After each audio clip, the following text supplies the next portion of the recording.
Okay, it is time to talk about the 2.5 story in Wuthering Waves because, in short, holy shit, am I right?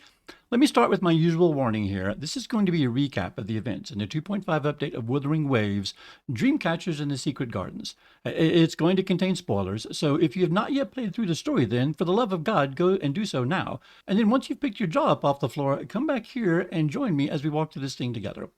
We're going to recap the entire story, maybe point out a few things that you might have missed, and then we're going to talk about that ending, and holy smokes, what an ending it is, right? And then what it means for Rover and for Filova. Okay, you ready?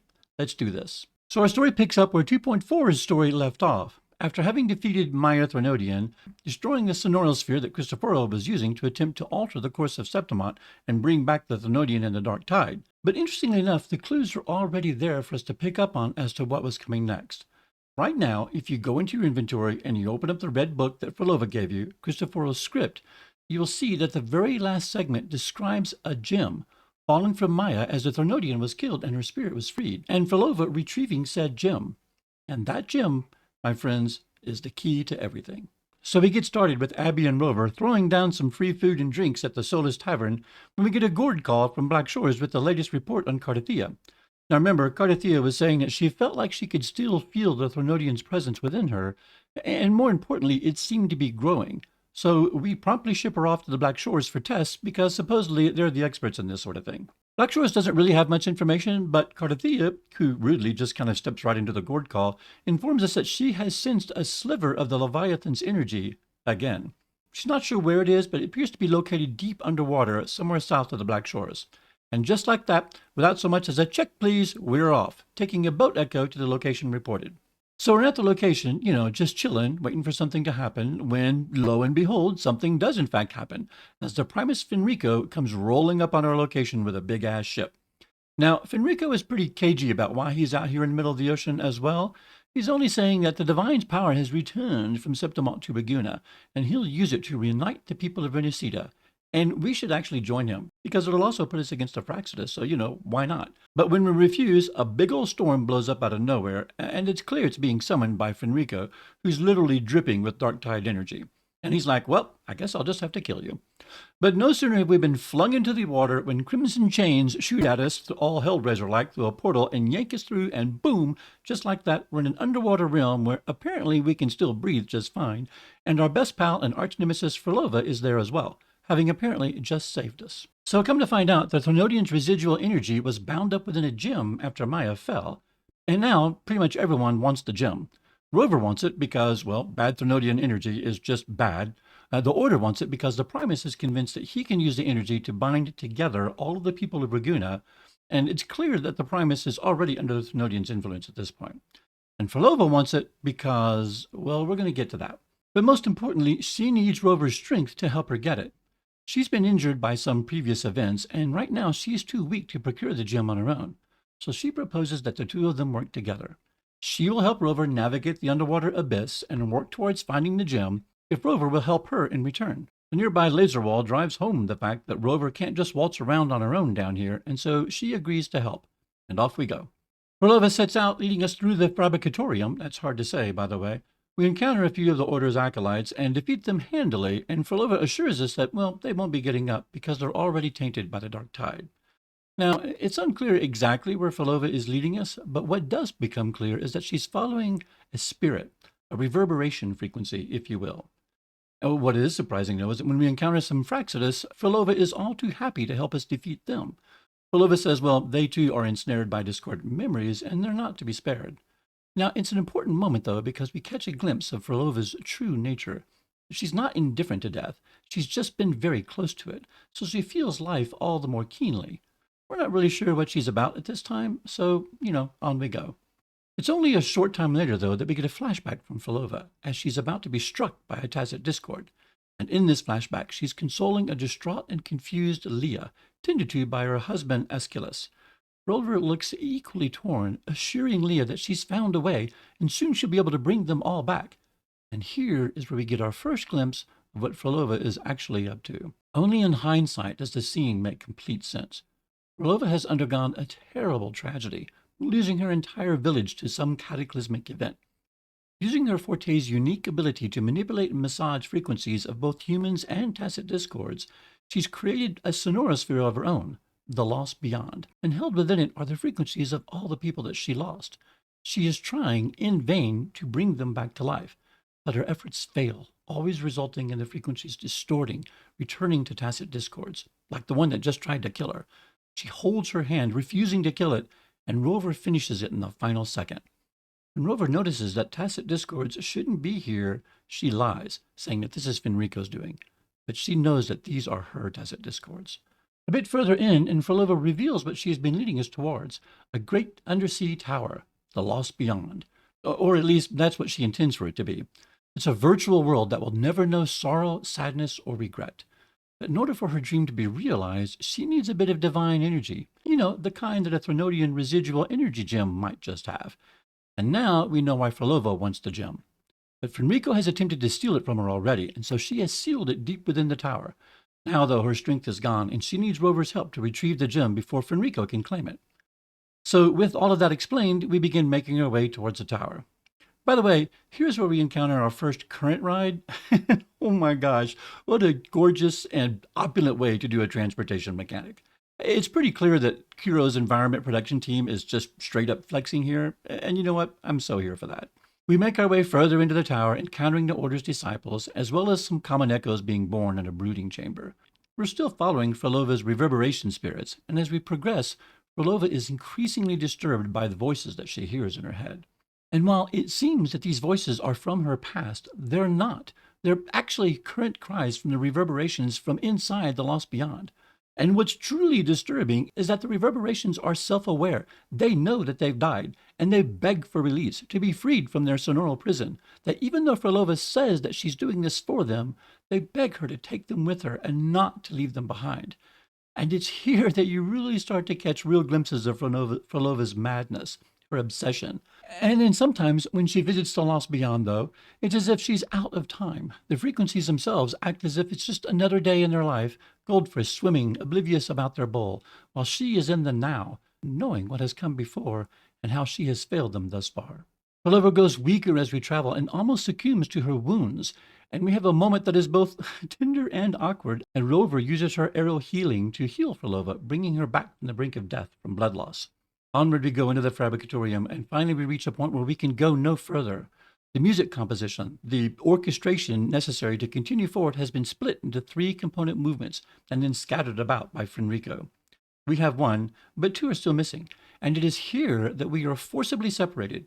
Frolova suggests that we each go our own way, and in an amazing show of trust on her part, she gives Rover her baton, trusting her with the device that is tied to her power and her only support in this weakened state. And this is huge, right? Because it shows a level of trust that Frolova exhibits for Rover that so far is completely not returned in the least. So with Abby's help, we are able to find our music piece fairly readily. And along the way, we get to help Frolova get past some tacit discords, and we catch a glimpse of her talking to someone that we don't recognize. But more importantly, though, we come across a number of logs of Frolova experimenting with ways to preserve human consciousness, experimenting and failing. Now, at the same time, as Frolova, we're also working our way towards our music piece. And along the way, in a side room, we have a conversation with the Grand Architect, appearing in the form of Trish, one of our villagers. We don't really know who the Grand Architect is, per se, although it's clear that Frolova answers to him, and so it's safe to assume that they are the head of the Fraxidus. It's also at this point where we learn that Frolova is apparently half human and half tacit discord. This was something entirely new to me, and it may explain how she has lived for so long enough to have known Rover before they wiped their past. And the Grand Architect also reveals more about what Frolova is trying to do, and that they have their own agenda. And Frolova has been manipulating tacit discords and merging them with reverberation to create vessels full of reverberations, though the subjects all seem to eventually revert back to tacit discords. The Grand Architect, though, he just wants Frolova to finish Cristoforo's plan to bring Leviathan back. And the Grand Architect is all like, hey, don't worry about Rover. You can just trap her forever in the Lost Beyond once you've gained your power back. And this is where Frolova says something key. You misunderstand. A seat in the Beyond has always awaited her. Trapping her now changes nothing. In the end, she will fulfill her promise to me there. And shortly, we're going to learn exactly what that promise was. Racked by the voices and cries in her head, Frolova staggers towards the music piece, the echoes of Rover making a promise to her ringing in her head. She reaches the music piece and sets off this explosion. Again, Rover appears out of nowhere and grabs her, rescuing her from the bomb, and the two of them race out of the crumbling, exploding fabricatorium. Escaping the exploding depths, we find ourselves back at the orchestration altar, and Rover returns Frolova's baton to her as promised. Frolova allows Rover to finish the orchestration in another display of trust so that she can alleviate any doubts that Rover might have as to whether or not Frolova is up to any tricks. As we make our way forward, we reach ranks of acolytes barring the way, and so, disguising ourselves as the fanatically devoted, we make our way into the last orchestration. And there, we learn Fenrico's ultimate plan. There is a prophecy that speaks of a harbinger of the dark tide, and Fenrico's plan is literally to put all of Raguna's subconsciousnesses into the lost beyond, and then to battle the harbinger himself and hold back the dark tide. Of course, what Fenrico doesn't realize is that he has already succumbed to the Threnodian's influence and is doing its bidding, not his own. When Rover shares these revelations with Frolova, she is utterly ambivalent. There's only one thing that matters to Frolova, and the fates of millions is not it. Our duo is about to make their escape, working together to defeat the TDs, when suddenly Frolova's subconsciousness is blasted by the memory of the cataclysmic event that shaped her life, and ripping off the bandage that protects the eye that holds her visions, she grabs Rover and pulls her into the lost beyond.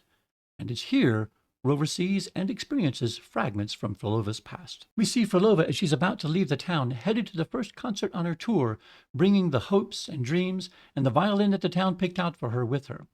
Rover actually talks to Frolova here, but this Frolova, the one from her past, has no memory of Rover. And then, in one of the cottages, we find a bit of a diary, where apparently on her tour, Frolova encountered a stranger that became a friend, that somehow understood her music, understood her, and promised to return to her. But she never does. And the last line in red, signaling the despair that is set in, she will never come. And then we catch a glimpse into the second half of Frolova's obsession, her failed attempts to preserve and return saved reverberations back to life. And it's upon leaving her cottage that we come to realize the true horror of this obsession. Her reverberations inevitably revert to the tacit discords that they were merged with, and encountering an echo of Frolova within her own lost beyond, we discover a hint that her violin is her most precious gem, and this may be our way out. Finding it, we are indeed yanked out of this sonoro sphere and into another, a sort of in-between space. And so it is here that all of the answers are finally revealed. A sonoro from Frolova's mind, with many doorways, and each doorway providing a view of both events that are happening now and events from her past. We see Frolova talking with Cristoforo in a current conversation, lobbying to complete the Lost Beyond now, rather than to give the Grand Architect what he wants, which is to continue attempting to corrupt Cardathia. We see a past event with Frolova working with the Primus, ensuring that chaos occurs during the Carnival, only because she sees Rover's name on the guest list. And then we flash all the way back to a conversation that she had with Scar, back when she was helping to awaken that first Threnodian, and she warns Scar not to underestimate Rover. And then we are brought to the moment of Frolova's concert, her dressed in black. It is during this concert that we catch a glimpse of the cataclysmic event, the day she returned from a concert, when the town was struck by a meteor, and everyone save Frolova was destroyed in an instant. As the music winds down, thick with the emotions of the loss Frolova carries, she sees Rover in the audience. She makes her way over to her, and during this conversation, we come to realize that Frolova doesn't yet know Rover. In fact, she's meeting her for the first time. And this is when we are made to be fully aware that we, Rover, are the stranger turned friend that promised to return to Frolova, but never did. And in forsaking her promise, we planted the seeds of Frolova's despair and descent into madness. And finally, we see the moment when the Grand Architect showed her a tryst, complete in form and memories, if only for a few minutes, and with promises of more opportunities to pursue her dream of bringing her town back the moment that she agrees to join the Fraxidus. Within this scenario, Rover finally realizes that Frolova is, in fact, there with her, and that she has regained all of her strength. And Frolova assures her that their truce still remains intact, and that they still need each other to recover the gem, which is no longer in the Lost Beyond. Reluctantly, again, Rover agrees. Coming out of the scenario, the big show is on. There really is nothing more to reveal. We know Frolova's obsession, and we know that we, Rover, are at the root of her despair, even if we aren't yet ready to believe it ourselves. Now it's time to go and take the gem from Fenrico. We arrive in a spectacular cinematic. Frolova immediately attempts to snatch the gem, but is blown back by its energy and caught by Rover, no less. The dark tide is then upon them, with Fenrico summoning creatures from its very essence. And it's then, at that moment, that Rover realizes Fenrico himself is the harbinger described in the prophecy. Fighting our way through the TD summons, we catch up with Fenrico at last. He goes full dark transformation, and the battle between us is on. At the end, at the brink of his destruction, Fenrico finally gets his moment of redemption. He prevents the gem from fleeing back into the dark tide, and with his final action, he snatches the gem back and it falls to the floor directly between Frolova and Rover. And here we get the final confrontation between Rover and Frolova. Each is making their case to the other, debating about who is the most mad. She that spent her life pursuing a dream of resurrecting her lost friends, or Rover, whose transgressions must have been so bad that she chose to wipe her entire past, forgetting everyone she knew and loved, every promise that she had ever made. In the end, Rover flings her sword at Frolova, piercing her heart. The gem flies from Frolova's hand directly into the waiting grasp of Cristoforo, who gets away with it. And in a final, haunting cinematic, we see that Frolova is slain, and her spirit, her reverberation, joining the villagers within her own creation, the lost beyond. A final whispered, "I'm sorry," and Frolova is at long last home. And let me tell you, this ending hits you right in the feels. I mean, it literally had the entire internet crying. I mean, literally crying.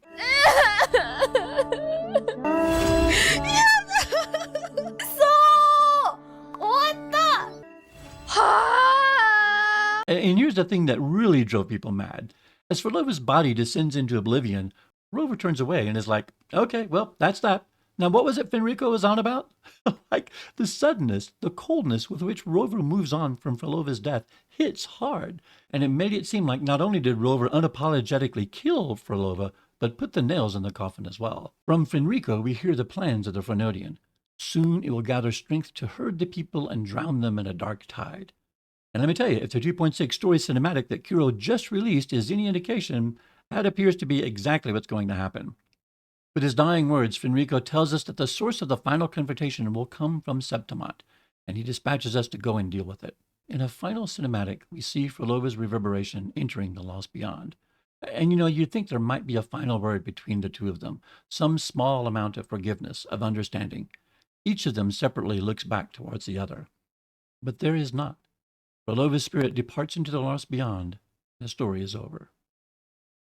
And holy smokes, what a ride it was, right? I mean, there are entire videos to be made about who was right and who was wrong, and content creators have been falling all over themselves making those videos. One thing you should know, after the story, you can re-enter the Lost Beyond if you haven't done so.